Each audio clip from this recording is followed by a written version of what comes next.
Dari profit 30% sampai habis, hilang, tidak tersisa. Gimana ceritanya dan apa aja yang saya pelajari? Tonton sampai habis video ini. Let's go!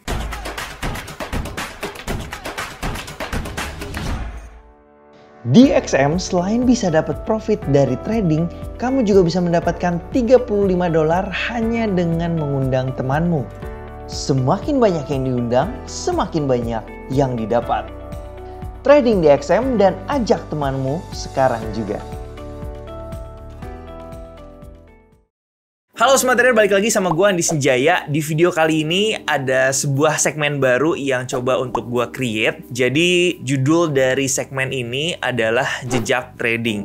Jadi Jejak Trading ini adalah sebuah segmen di mana nantinya gue akan lebih casual aja, gue akan lebih curhat tentang review trading journey gue mungkin dalam beberapa waktu ke belakang, sekitar 1 atau 2 minggu ke belakang yang gue pengen share ke kalian juga. Dan untuk instrumennya apapun itu, bisa saham, bisa kripto, bisa komoditi, bisa US stocks juga, apapun itu yang saat ini gue lagi tradingkan. Jadi tujuan gue untuk membuat sebuah segmen baru ini yang pertama adalah gue melakukan evaluasi trading journey gue beberapa waktu ke belakang. Jadi evaluasinya ini bisa dalam keadaan market yang sedang bagus atau juga bisa dalam keadaan market yang lagi kurang bagus. Yang kedua tujuannya adalah gue pengen juga share ke teman-teman semua yang udah subscribe di channel Andi Senjaya ini. Akan saya pastikan di setiap video Jejak Trading ini selalu ada pembelajaran yang bisa kamu ambil semua. Dan semoga selalu ada value yang bisa gue deliver untuk kalian. Dan terakhir yang ketiga, ini juga buat gue sebagai dokumentasi pribadi. Jadi kalau misalkan nanti di beberapa waktu yang akan datang atau di masa depan, gue mengalami psikologi trading yang mungkin sedikit terganggu dan gue butuh video-video motivasi atau mungkin rekam jejak trading gue pada sebelum-sebelumnya, gue bisa nonton video ini lagi untuk memulihkan atau recovery psikologi trading gue atau mungkin apapun yang bisa terjadi di masa yang akan datang. Kita nggak tahu, mungkin saat ini psikologi trading kita lagi bagus, tapi mungkin juga di masa yang akan datang itu kadang-kadang kita bisa goyang. Jadi gue rasa segmen Jejak Trading ini akan win-win untuk saya dan juga untuk kalian semua. So akhirnya gue putusin untuk membuat segmen Jejak Trading ini dan semoga harapan saya ini bermanfaat. Nah di episode yang pertama ini gue pengen sharing tentang trading journey gue dalam 1 atau 2 minggu ke belakang, di mana sebelumnya gue sempat profit 30% di market kripto ketika kita trading futures, tapi akhirnya profitnya habis semua jadi 0, dan gue akan sharing apa aja yang bisa gue ambil dan pelajari. So pastinya kamu udah penasaran kan? Tapi sebelumnya jangan lupa untuk like, comment, subscribe, dan share ke teman-teman trading kamu semua biar mereka juga bisa mendapatkan manfaat dari setiap konten yang ada di channel YouTube Andi Senjaya. Dan thank you juga udah bantu support channel Andi Senjaya ini agar dapat bermanfaat untuk masyarakat Indonesia dan bisa menjadi channel trading nomor 1 di Indonesia. Thank you semuanya, I really appreciate it. Dan langsung aja kita akan sharing-sharing tentang jejak trading di episode pertama ini. Here we go.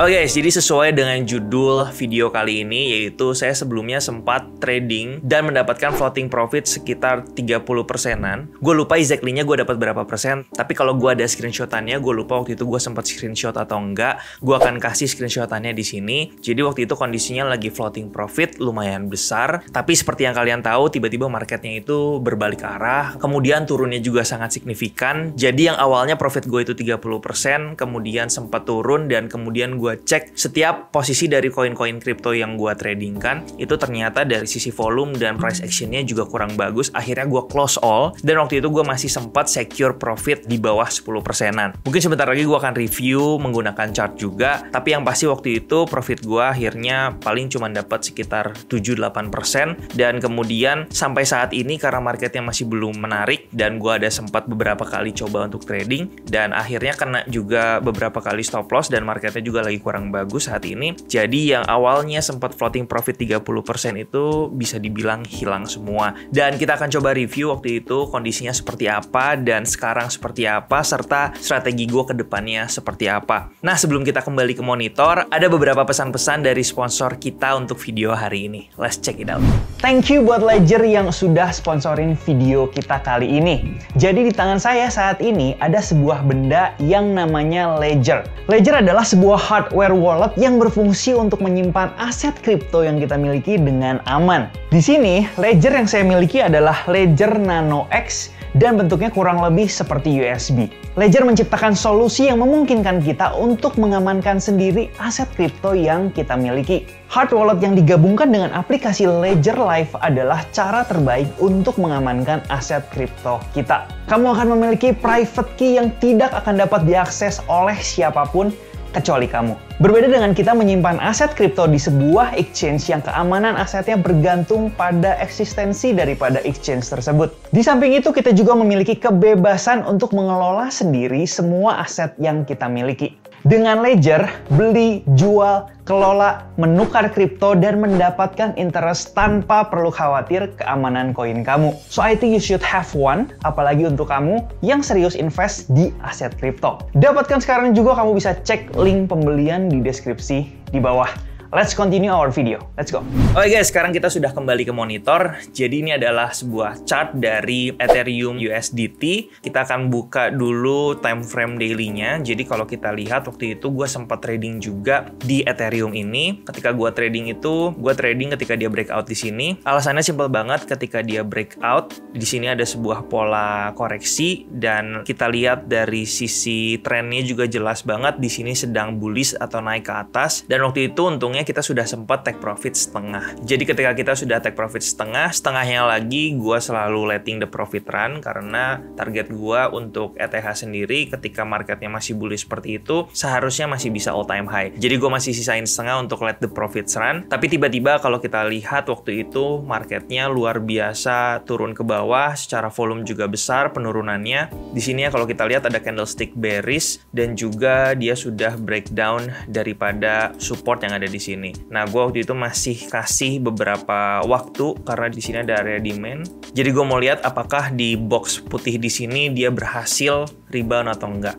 Dan ternyata dia lanjut turun ke bawah dan akhirnya kita close all semua posisi yang running waktu itu. Jadi waktu itu ada ETH, kemudian kita juga ada XRP sebenarnya waktu itu. Jadi di XRP ini kita sudah sempat trading waktu dia membentuk sebuah pola koreksi. Dan kalau kita lihat di sini ada area support di sini, kemudian ada sebuah pola yaitu pola reversal. Di sini ada inverted head and shoulder. Kemudian kalau kita tarik garis dari sini itu ada seperti flag. Kemudian kita sempat entry waktu itu dan saya juga ada share sama teman-teman di SCT. Dan buat teman-teman yang belum tahu mungkin SCT apa, itu adalah Smart Crypto Team yang gue create untuk membimbing teman-teman semua bisa menjadi smart trader. Jadi gue di situ sharing trading ideas buat mereka juga bisa belajar. Nah, kemudian kita juga sempat averaging up ketika marketnya breakout dari pola inverted head and shoulder, dan kemudian ekspektasi kita ini waktu itu gue masih lihat dia ada peluang untuk mencapai resistance selanjutnya di 1618. Tapi ternyata di sini dia membuat yang namanya false break. Jadi ketika dia breakout dari resistance kemudian dia turun ke bawah, false break dengan candlestick yang cukup mengkhawatirkan di sini karena ada long bearish candlestick, dan habis itu diikuti dengan volume yang besar, habis itu dia turun ke bawah. Dan ini waktu itu di XRP cukup besar profit yang gue dapetin sendiri dan akhirnya gue harus close all karena kita lihat price actionnya udah nggak bagus lagi. Dan waktu itu untuk XRP ini gue belum sempat take profit 50% karena gue masih menunggu dia naik lagi ke 161,8. Mungkin pelajaran yang gue bisa ambil di sini waktu itu gue harusnya coba consider untuk take profit dulu 50% di area resistance yang pertama. Kenapa? Karena profitnya juga sudah lumayan, jadi harusnya kalau sudah lumayan growing daripada portofolio kita, ada baiknya kita secure dulu 50%. Jadi sisanya kita bisa letting the profit run. Dan kalau misalkan dia ternyata turun lagi tidak sesuai skenario, profitnya sendiri udah kita amankan sebanyak 50%. Dan sebenarnya masih banyak lagi koin-koin yang lainnya yang waktu itu kita tradingkan, tapi kurang lebih sama skenarionya, kita semua ada posisi buy. Tapi karena kalau kita tahu BTC itu kemarin ini sempat turun dengan sangat signifikan seperti ini di awal bulan September, jadinya ini mempengaruhi semua koin yang ada dan yang kita tradingkan saat itu. Nah, mungkin kalau teman-teman tanya, kok kan itu udah profit sekitar 30%, udah lumayan banyak, kenapa sih nggak di take profit semua aja gitu? Karena kan sayang banget profitnya dari 30% tiba-tiba langsung hilang. Oke, mungkin cara saya menjawab seperti ini. Buat teman-teman yang belum tahu, saya ada pernah sharing sharing di Insta story saya tentang perjalanan trading saya restart bareng-bareng sama teman-teman semua yang ada di SCT. Jadi waktu itu kita restart mulai dari $5.000 lagi. Sebelumnya saya sudah sempat trading dari $1.000 menjadi $10.000 dalam waktu 2 bulan. Dan kemarin saya sempat restart dari $5.000 dan terakhir selama 2 bulan trading itu udah menjadi $15.000. Nah, teman-teman juga bisa lihat screenshotnya di layar. Itu saya ada share juga waktu itu di Instastory. Dan mungkin nanti akan saya highlight di Instastory juga untuk pembelajaran, karena di situ saya ada share juga cara-caranya, gimana caranya saya meraih dari 5.000 menjadi 15.000 dalam waktu 2 bulan. Nah, sebenarnya cara yang saya lakukan itu tidak berubah sama sekali. Yang saya lakukan biasanya ketika sudah mencapai target, saya akan take profit 50% dan saya akan let the profit run karena saya melihat trennya itu masih sangat jelas. Nah, untuk case yang sekarang yang udah profit sekitar 30% tapi akhirnya profitnya semuanya hilang, menurut saya ini adalah salah satu case aja. Jadi mungkin dari 10 kali kita percobaan trading di market dengan sistem trading yang sama, tidak mungkin 100% semuanya bisa berhasil dengan sempurna. Seperti sebelum-sebelumnya, kalau saya tidak salah saya trading selama kurang lebih 5 bulan. Hal ini sama sekali belum pernah terjadi dan mungkin ini adalah yang pertama. Tapi apakah saya akan merubah sistem trading ini? Jawabannya tidak. Karena menurut saya ini sangat normal terjadi dan di market siapapun tidak ada yang bisa menebak. Atau mungkin kalau kita coba melihat chart, ketika kita melihat satu koin yaitu Cardano. Dan kalau teman-teman nonton video saya yang di sini tentang 5 kripto terbaik versi Andi Senjaya yang saya lagi amati saat itu, saya menaruh atau menempatkan koin Cardano ini di urutan yang paling pertama. Jadi alasannya adalah karena dia pertama udah all time high. Jadi kalau kita lihat di sini, dia sudah berhasil breakout dari harga all time high-nya dan kemudian saat itu sedang mendevelop sebuah pola continuation yang menurut saya sangat seksi. Kenapa? Karena kalau kita lihat di sini, ini adalah sebuah pola. Mungkin kamu bisa lihat di sini ada sebuah pola seperti ascending triangle dan kalau kita lihat juga di sini supportnya itu jelas banget ya di resistance yang sebelumnya. Ini adalah satu skenario yang sangat ideal dan saya selalu menggunakan skenario ini untuk mendapatkan profit-profit saya yang sebelum-sebelumnya. Jadi saya bisa trading ketika dia breakout dan untuk targetnya sendiri ini masih ada di atas. Tapi siapa yang menyangka ternyata dia hanya melakukan yang namanya false break, kemudian dia turun ke bawah dengan signifikan. Jadi ketika pertama kali dia sudah breakout ke atas kemudian turun ke bawah, saya juga ada share di SCT bahwa ini harus hati-hati karena price action-nya udah nggak bagus lagi. Jadi stop loss-nya di bawah sini dan akhirnya ke hit stop loss. Dan siapa yang menyangka? Mungkin kalau teman-teman bilang, kok itu kan kalau Koko tarik garis itu kan polanya adalah rising wedge seperti ini kurang lebih. Nah, mungkin beberapa dari kalian ada yang bertanya-tanya seperti itu ya, tapi kita nggak akan pernah tahu kalau misalkan itu belum terjadi. Kalau misalkan skenario-nya seperti ini, ketika dia breakout dari ascending triangle dan kemudian harganya bergerak naik signifikan ke atas, rising wedge itu tidak akan pernah terlihat dan tidak akan pernah terjadi. Atau mungkin teman-teman ada yang bilang seperti ini, kok kenapa nggak lihat divergence-nya? Nah, sekarang kita akan coba lihat, kita pakai indikator MACD. Jadi di sini kita hilangkan dulu histogramnya dan kalau kita lihat di sini memang ini adalah sebuah divergence. Karena di sini harganya membuat higher high, tapi secara indikator di sini membuat lower low. Tapi kalau kalian perhatikan, indikator itu sebenarnya nggak bisa dibilang 100% akurat juga, tapi bisa jadi pertimbangan. Kalau kita lihat sebelumnya di sini teman-teman, di sini juga sebenarnya kalau kalian jeli, ini ada seperti divergence juga. Kenapa? Karena ketika di sini dia membentuk higher high, di sini dia membentuk yang namanya higher low, lower high, dan dia sudah crossing ke bawah. Tapi kalau kita lihat di sini, dia hanya koreksi sesaat dan kemudian naik lagi ke atas. Jadi kita tidak bisa benar-benar 100% juga menyimpulkan kalau ada divergence itu pasti marketnya akan crash ke bawah seperti ini. Enggak sebenarnya, tapi itu bisa menjadi salah satu konfirmasi atau pertimbangan juga. Jadi kalau di sini ketika dia breakout aja, di sini mungkin masih belum crossing MACD-nya atau di sini juga belum tentu dia akan membentuk swing. Jadi kita nggak ada yang tahu. Itulah kenapa pentingnya kita menggunakan stop loss atau kita bisa melakukan yang namanya cut loss short. Nah, kemudian untuk saat ini juga dalam beberapa waktu atau minggu ke belakang, kalau kita perhatikan, kita ambil saja coba chart dari BTC ya atau Bitcoin. Nah, di sini kita akan coba review dalam 1 minggu ke belakang itu kita sama sekali nggak bisa mendapatkan profit. Kenapa? Karena kalau kita lihat secara market structure-nya aja, dia bergerak benar-benar lagi sideways ketika melakukan penurunan yang luar biasa dahsyat ini. Nah, kalau kita coba hitung, dia berapa lama mengalami sideways, itu kurang lebih sampai sekarang, itu bisa kita lihat sekitar 9 hari 20 jam. Tapi sekarang kalau saya perhatikan, ini Bitcoin sudah lumayan menarik. Kenapa? Karena sudah berhasil breakout dari sideways-nya. Tapi sebelumnya, dalam kurang lebih 1 minggu ke belakang, marketnya sama sekali tidak memberikan kita potensi untuk trading. Di sini sekitar 1 minggu, dan pertanyaan saya adalah gimana caranya kita bisa mendapatkan profit yang ideal atau yang maksimal dalam range pergerakan harga yang seperti ini.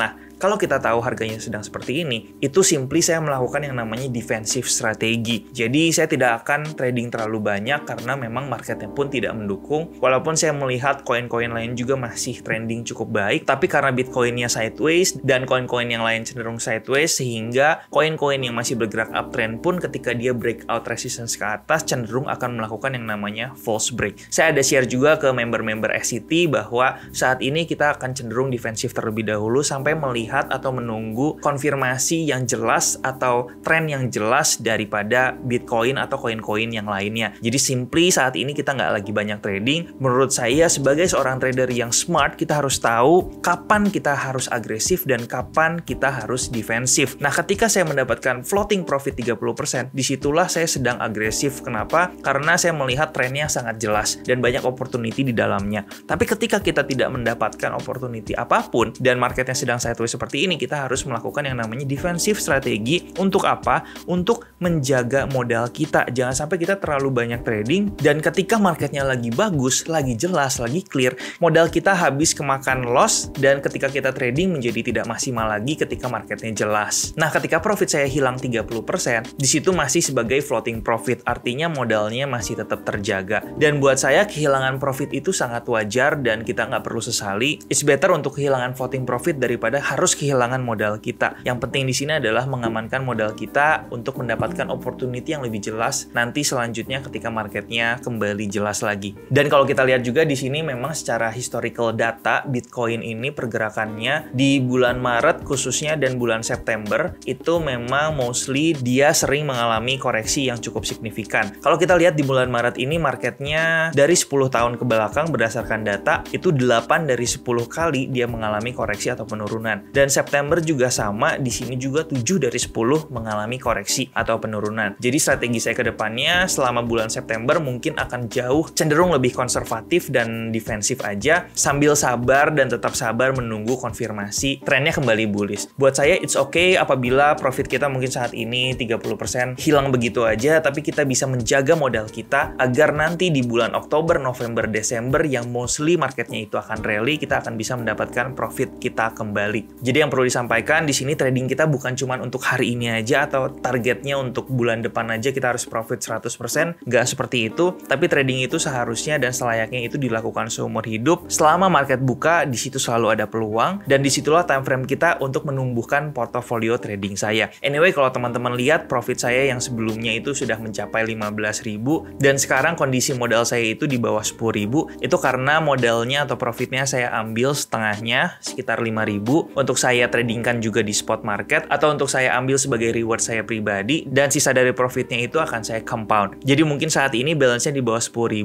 tapi itu hanya sisa dari profitnya aja. Untuk modalnya sendiri udah saya tarik semua. Dan mungkin sedikit melihat outlook aja buat teman-teman bisa lihat juga untuk Bitcoin sendiri kalau kita lihat saat ini sudah berhasil breakout daripada sideways-nya. Di sini ada resistance dan dia sudah berhasil breakout dan saat ini kita sedang menunggu sebuah pola karena dia berhasil naik secara impulsif dan harusnya di sini membuat pola continuation dan ketika dia berhasil breakout dari pola tersebut itu menjadi satu momentum tersendiri yang positif untuk kita bisa mengambil momentum naik dari Bitcoin itu sendiri. Kalau kita lihat di sini Bitcoin sempat koreksi tapi secara trend overall itu masih naik atau uptrend. Begitu juga dengan Ethereum, kalau kita lihat di sini ada penurunan yang sangat signifikan. Saya baca banyak yang kena margin call dan juga banyak yang panik, tapi sebenarnya ini adalah karakteristik daripada market crypto itu sendiri. Nah, kalau kita perhatikan, sebelumnya ini sempat juga terjadi penurunan dan ini sudah sangat sering. Nah, kalau kita lihat di sini di Februari 2021, nah di sini marketnya ini dari harga paling tinggi ini sempat turun kurang lebih 37% dan ini masih dalam hitungan koreksi. Kemudian sebelumnya kalau kita perhatikan juga sempat melakukan koreksi sekitar 31% dan kemarin ini ketika Ethereum melakukan koreksi dari harga tertingginya, ini kurang lebih hanya sekitar 25%, which is bearish sangatlah wajar sebenarnya.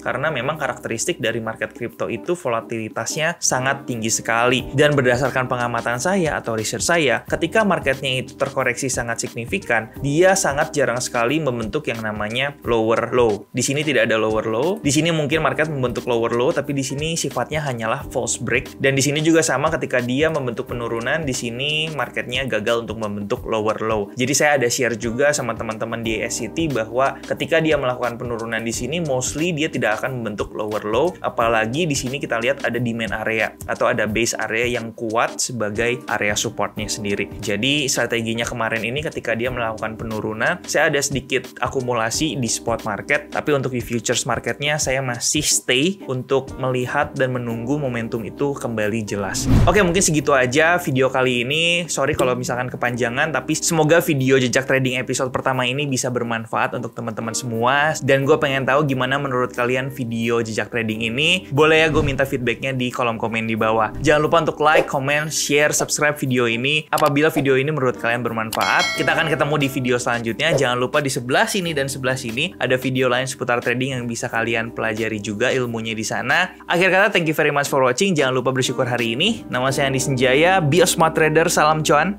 Ciao.